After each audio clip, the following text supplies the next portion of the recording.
दक्ष police news, पहिले खाकी मग बाकी।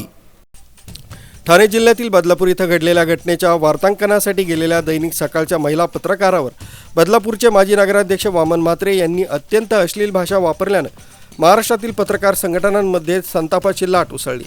या संदर्भात नाशिक जिल्हा मराठी पत्रकार संघ तसंच नाशिक तालुका मराठी पत्रकार संघाच्या वतीनं पोलीस आयुक्त संदीप कर्णिक यांना निवेदन देऊन वामन म्हात्रे यांच्यावर पत्रकार संरक्षण कायद्याअंतर्गत कठोर कारवाईची मागणी करण्यात आली। महिला पत्रकारांना उद्देशून वामन म्हात्रे यांनी "तू अशा बातम्या देत आहेस जणू तुझ्यावरच बलात्कार झालाय" अशी अत्यंत अश्लील व विनयभंग करणारी भाषा वापरली। या घटनेमुळे राज्यातील पत्रकारांमध्ये तीव्र प्रतिक्रिया उमटल्या।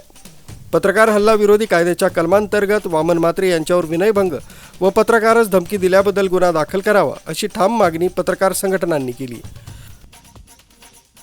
परवा ठाणे जिल्ह्यातल्या बदलापूर येथे जो प्रकार घडला त्या घटनेचं वार्तांकन करणारे आमच्या महिला भगिनी यांना तेथील माजी नगराध्यक्ष वामन म्हात्रे यांनी अत्यंत शिवराळ भाषेत शिवीगाळ केली, अनेक आरोप केले, अनेक अपशब्द त्यांनी वापरले आणि त्याचबरोबर एक पत्रकार या नात्याने तिला दमदाटी करण्यात आली।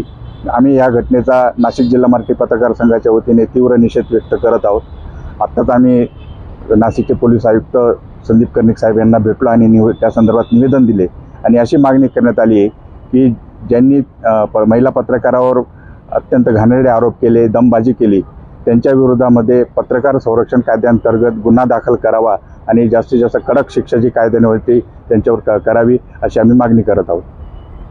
पत्रकार संघटनांनी म्हात्रे यांच्या अश्लील वार्तांकनाचा निषेध करत त्यांच्यावर कायदेशीर कारवाईची मागणी केली। या घटनेमुळे महिला पत्रकारांच्या सुरक्षिततेबाबत चिंता व्यक्त होत आहे।